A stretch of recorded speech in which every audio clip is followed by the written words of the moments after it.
There's a beautiful story which shares an amazing thought here about Chanukah. The Ger Rebbe was ill, frail, and very weak in his later years. Trusted caretakers and relatives helped him with everything and assisted him when throngs of visitors would visit at times just to view his splendor or get a bracha from him.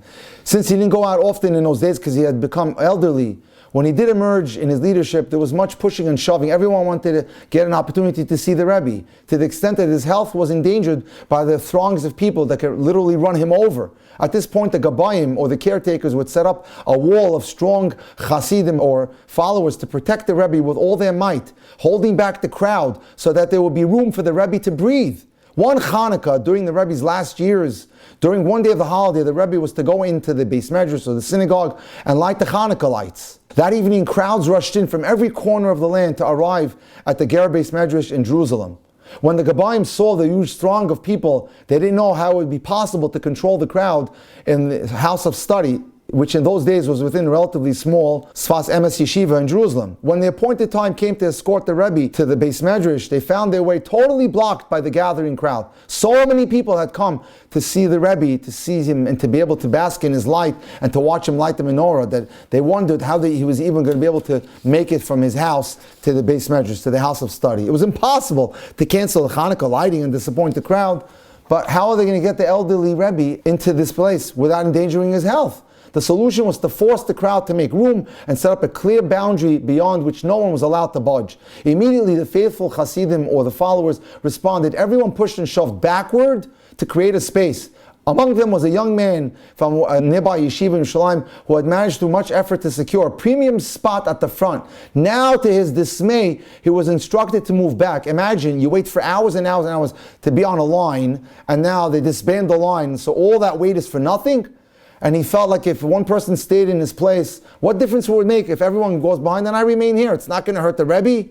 So he refused to move back. But the seasoned head Gabbai knew that if one person remains behind, dozens, even hundreds, would push forward to join him again. So he couldn't allow this one lone individual to remain there. He gently told the young man that the instructions applied to him as well. Please move back, without exception. And you have to stand behind the designated area. But the young man insolently refused. He said, no, I'm not moving back. After several rounds of back and forth dialogue between the young man and the Gabbai had no choice and suddenly took his hand and smacked the young man in front of everyone. And when that happened, the young man instantly moved off, and the Rebbe came out and lit the Chanukah lights in peace. Shortly afterward, the young man was summoned to the Holy Rebbe's house. Trembling and frightened, wondering at this rare audience with the elderly Rebbe, the man entered the Rebbe's study. Immediately he noticed that there was a sefer which was open before him to the portion of the Zohar on Parshas Miketz, which is going to be next week, relevant for that day, in which it was written. There was a story there, an incredible story. And the story goes like this. Rabbi Abba was sitting at the entrance to the city of Lud when he saw a man arrive and sit on a ledge projecting from a mountain. Imagine you have a mountain and a ledge. Tired from his journey, this man fell asleep. Rabbi Abba is watching this whole thing play out, in which a man who's tired falls asleep on a ledge on top of a mountain. As the man was sleeping, Rabbi Abba watched an amazing sight. A snake slithered through the ground, emerged near the man, and suddenly a reptile, like an alligator, came out and killed the snake. This snake was 100% going to bite and kill this man. The man awoke and saw the dead snake before him. He then got up and he yawned and he stood up and he moved backwards, when suddenly the ledge that he had slept on crashed to the ground. It had split off the mountain and went straight down. The ledge in which he had been sleeping broke off from the mountain and fell into the depths below. And had he been sleeping there, he would have fallen to his death. So suddenly Rabbi Abba approaches the man and he saw two miracles happen for him. So he says to the young man, what mitzvos, what good deeds have you performed that Hashem made two miracles on your behalf that I just noticed? Rabbi Abba asked him, this was not done for nothing. And the man responded, listen to this fantastic response that he told Rabbi Abba. All my life, I always made peace with every person who quarreled with me, and I forgave them. Furthermore, if I was unable to appease them, I never went to bed until I forgave them wholeheartedly in my heart and all others who had harmed me. And I never harbored hatred towards anyone who had quarreled with me. From that day onward, I would try to do favors for the person who quarreled with me. Rabbi Abba cried and he said, it's fitting that God does miracles for such a person like you. Realizing that the Rebbe was hinting to this young man that he should forgive the Gabbai who slapped him in public, the young man brought a bottle of fine wine for the Gabbai and pleaded with him to please forgive him, blaming his conduct on childishness. And he asked the Gabbai, can we drink a lechaim together? The Gabbai thought the young man was out of his mind. After all, it was the Gabbai that hit him.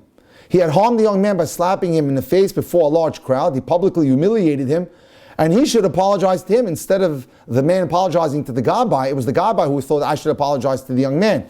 Yet here was the young man asking for his forgiveness with a bottle of wine. The two made up with each other, hugged each other with friendship and love. But listen to what happens now. Unable to sleep after, this young man read a sefer by candlelight. That night he went home and he started to read at night to the light of a candle. And in the early morning he dozed off. The candle burned down to the very bottom and ignited the book, spread to the blanket, and suddenly the whole mattress was on fire where he was sleeping, and the blanket. And in no time the bed was completely a bonfire. The young man awoke in a great panic as the flames were already singeing his clothes, leaps from his bed. He escaped at the very last moment before the fire would have completely killed him and snuffed out his life. Only then did he understand the true intent of the far-reaching vision of the Ger Rebbe in encouraging him to make peace with the Rabbi, which was to save his life. Otherwise, he may have been in mortal danger and may not have escaped that alive. We light Chanukah candles so low, close to the ground, to demonstrate that the power of Chanukah can reach down and affect even someone who's at a very low level.